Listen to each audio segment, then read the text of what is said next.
longest turn board gaming podcast. This is Snapshot episode 10. My name is Kevin. Hello, this is Tyson. This is Tyler. In this Snapshot episode, we take a look at the game Ra. We'll give a short overview of the rules, theme, what we like about the game, and where you can find it. Is this game a good fit for your friends and family? Stick around to get our thoughts because we're ready to jump into Ra. So yeah, we're going to talk about Ra here and what we like about it. But to start these episodes off, we like to start them with the rules overview. And Kevin's got our rules for today. So go ahead, Kevin, take us into the rules.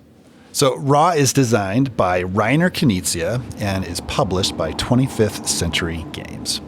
In Ra, you seek to expand your power and fame during 1,500 years of Egyptian history. You'll do this by influencing pharaohs, building monuments, farming on the Nile, paying homage to the gods, and advancing the technology and culture of your people. You do this all for the glory of the sun god Ra. The game is played over 3 epochs. During these epochs, the players will acquire tiles representing various aspects of Egyptian life. They acquire the tiles in auctions, bidding with suns, tokens they received from Ra. The selection of tiles in the auctions is ever-changing, but tokens from Ra are limited. Wise players choose carefully when and what to bid to get the tiles they want. When an epoch ends, players receive tablets marked with the fame they have earned. To start the game, players receive sun tiles based on the number of players playing. The value on the sun tiles range from 1 to 16. The value 1 sun tile is placed in the center of the game board. The player with the highest numbered sun begins. On a player's turn, they perform one of the following actions: draw 1 tile, play god tiles, or invoke Ra. When a player draws a tile, they place it on the next empty space of the auction track.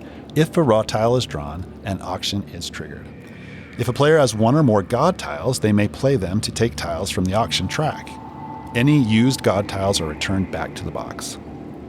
The last action a player can perform is invoking Ra. A player that invokes Ra triggers an auction. An auction can also be triggered by players if a Ra tile is drawn or if the auction track is full. Beginning with the player to the left of the person who triggered the auction, each player will have the chance to play one of the face-up sun tiles that they have in front of them. Each subsequent bid must be higher than the previous bid. You can only bid once in each auction round. The winner of the bid takes all tiles in the auction track and replaces the sun tile on the auction board with the sun tile used to win the bid. Players need to be aware of disaster tiles. Disaster tiles can destroy tiles that players own, causing them to lose points at the end of each epoch and at the end of the game. Players can get points at the end of each epoch for flooded Nile tiles they own, civilization tiles, pharaoh tiles, god tiles, and gold. Monument tiles only get scored at the end of the game and will reward players for sets they collect of the same monuments and different monuments collected. The person with the most points at the end of the 3rd epoch is the winner. Thanks, Kevin, for doing the rules overview of Ra, the game we're talking about in this Snapshot episode. Let's talk about this game and what do we like about it. I think auction games are a blast, and this whole game is an auction. I mean, that's all you're really doing. Yeah. And it nails it. It's a classic. The gameplay is just fascinating. Yeah, you wouldn't think that just doing strictly an auction for a game would be all that exciting necessarily, but that is all that Ra is it's pure auction, and you have to know when to bid, you have to know when to not bid, and you have to know when to invoke Ra in this game. And that is, I think, the big thing about this auction that is unique in that you can choose to invoke Ra, stop the whole bidding process, and make everybody, or rather start the whole bidding process, make everybody start putting a bid out for what is available, whether or not it's the best thing on display or whether or not it's maybe a little bit meager. Yeah, you kind of force people's hand, right? And the cool thing about invoking Ra is that you get the last choice, right? It can backfire because if you invoke Ra and nobody bids, you're required to bid, right? So there's a little bit of pressure luck there, but you can look around at the state of the table and say, okay, that person over there is collecting this monument. You know, I'm going to force them to take it now when there's not great options out on the board, right? But it makes them make that decision, right? Which I think is really interesting. Well, and if you've set it up right and you've invoked Ra at a time where you're fine either taking it or not taking it, then I think you've done it perfectly, right? Right. Because there are times where you may have a number. So like each of these numbers that you have to exchange with for your bid value are maybe low. And what is available on the table is you only have one or two tiles, but that bid number is a very high bid number, giving you greater power in the next round to be able to bid.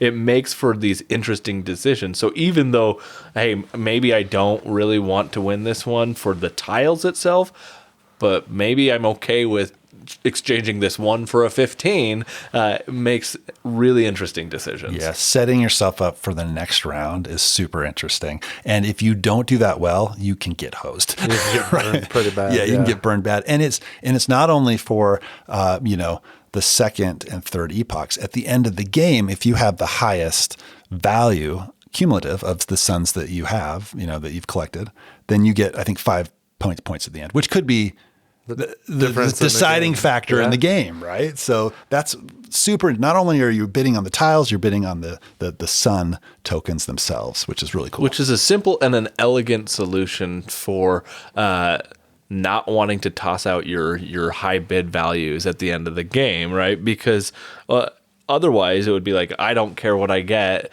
That 15, I can get the best possible choices of tiles. But now, do I really want to sacrifice this 15 for a 2 or a 3 or a low number, right? When in actuality, that may not be the best option because you see that somebody next to you is really close to where you stand point-wise potentially. Yeah, when there's a high bid number out there, you don't let a lot of tiles get added to the pool before you invoke Ra, because you don't want somebody to get a high number and a bunch of awesome tiles. Yeah. It's kind of fun to play with new players because they don't really realize that, the nuance of that. Once everybody's played once or twice, you kind of recognize that. But it's and I love how it's open information. Yeah. Right? You can see what everybody has. So it's like, okay, Tyson's got the 16. He can win whatever he wants. Right. So let's try to stick him with the 1. Yeah. Yeah. So there's a reason maybe to invoke Ra at a time so that that's all you get is the 1, right? And then there's times where it's like, okay, I could bid a 3. But if I bid a 7, Tyson can't use his 6, and Kevin has to use his high one. Can't use his 5. They have to use their higher tiles if they really want this. So I might get it for a pretty good. I love that. Yeah, it makes for really interesting decisions. Well, and you mentioned, Tyler, that newcomers might have some struggles at first, and I think the great thing about the game is that it goes over 3 rounds every game, and you get that first round, and if you're a newcomer, that first round is a learning round for sure, and then you quickly realize that the second one is too when you have the bad suns. If you got stuck with that's the bad sun. That's a learning round too. But it's quick enough and it's light enough and fun enough that it doesn't really make it so that it feels plays like quick. Okay, I get what we're doing here. Let's go again. And really, I mean, your turns are play a god tile, add another tile, or invoke Ra. So quick decisions that move the game along really fast. There is a little bit of downtime if you use up all 3 of your bids and win 3 auctions, and then you're out for the round. Right. But other than that, the game moves really quickly. Yeah, it does.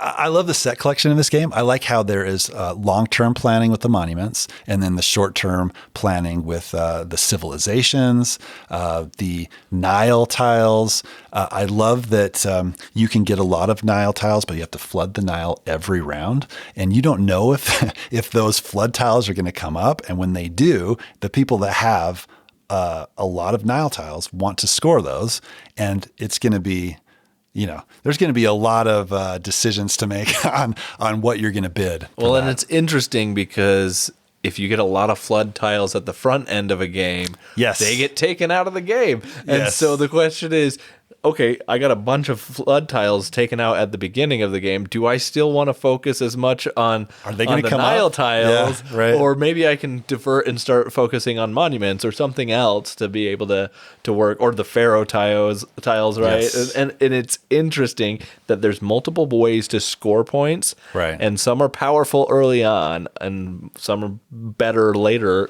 in the game.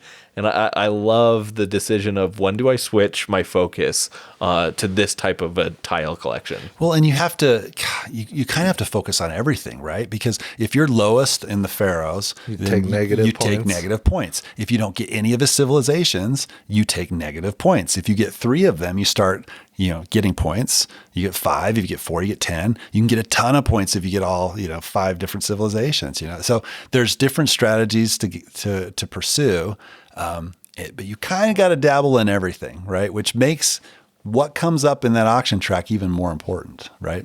Well, and those decisions are even more interesting because now you're thinking, I don't have any pharaohs yet, or I have the fewest pharaohs, or I don't have any of the tiles I need, and I'm going to potentially collect negative points. And if I don't take this small offering on the table right now, maybe I invoke Ra because I don't know that I'll have many other chances to be able to take this. Yeah. And there's that push your luck at the end of the round, right? Where maybe something better will come out, but do I risk it? Because the epoch ends immediately as soon as that last Ra tile comes up. Yeah. I love that push your luck aspect. It is so much fun. And most of the time I get burned by it, but it's fun to try. But there's that one chance that it works out, right? Yeah. It's like playing Can't Stop and, I could try and win this in one turn. Yes, right. And, that I still remember the epic game that you almost did that, Kevin. It came down to the last stinking roll. Yeah, it was amazing. And Yeah. and Raw creates those same moments when someone goes all out for the push your luck when they're the last ones left. Yeah. Well, one other thing is we haven't mentioned the disaster tiles that come up, right? So there could be a disaster. So when you get them, if you draft them, it's going to destroy part of your civilization, right? So if you're collecting monuments and there's a disaster monument that comes up, it's going to destroy those. But if you don't have any monuments, it doesn't do you any harm. But you could look around the table and say, okay, it's going to hurt everybody else, right? So I'm going to keep going, and keep putting those tiles out. To try and get the best that I can because I know nobody else wants that. That's a fun part of the game. Yeah, too. Yeah, that is fun. I think it's worth mentioning. I have the new Kickstarted 25th Century Tool art version, and it is amazing. Ridiculously large Ross token. Yeah, you could knock someone out with that. Right. But the player boards, how the icons and everything, how they're designed, make the game and the different set types and how they score so much easier to understand for a new player. Amazing coins. I had the full Kickstarter version. I think there's a more retail version from 25th Century Games. Your version, I believe, is called the Pharaoh Edition, right? Yes, that's right. And the retail of it is just raw. Just raw. Kevin has the original print. The best version, in my opinion. It's nostalgic, I guess. 2008 version, right? It's nostalgic. Actually, there's Geek Up bits that you can get for the version that I have, which I think would be awesome. I've considered getting those, but no, the new Tool 25th Century version it's fantastic. It looks really, really good. Yeah, but it's cool that you have the original. I'm never it's gonna. Like 1999, wasn't it? Or? I don't. I'd have to look. It's an older one, but there's nostalgia for that. It was my number one game for a long time. I played it a ton with my family. Yeah. So I'm never going to get rid of that, and I'll probably keep playing that one. But yeah, super glad that there's a new version so that more people can play it, and that it's set up really well. It's a great version. Unfortunately, it's kind of sold out everywhere. There's some places that it's available. There's a couple of online game stores. There's a couple of you can find some relatively cheap on eBay. Okay. But Noble Knight Games has an old 2016 edition available. I think 25th Century had some on their web store, but during their holiday deals, they sold out. So it is.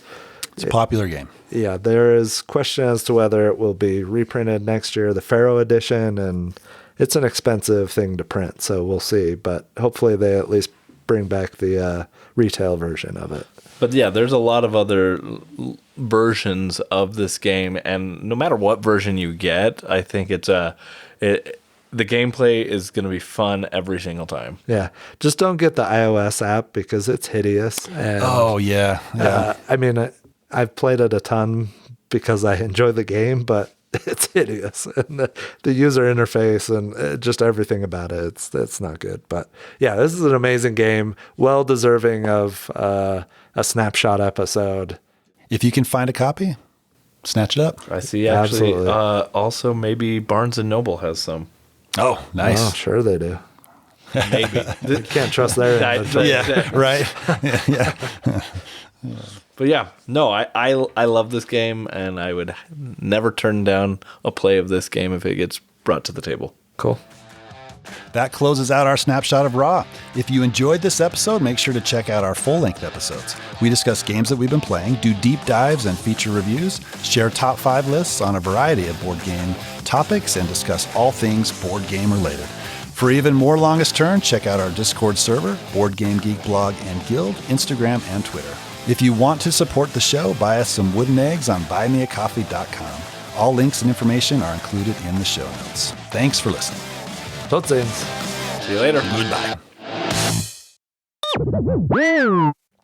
So that closes. Blah, blah, my gosh. If you want to just. Blah. Okay. Beginning with the player to. Okay. Blah, blah.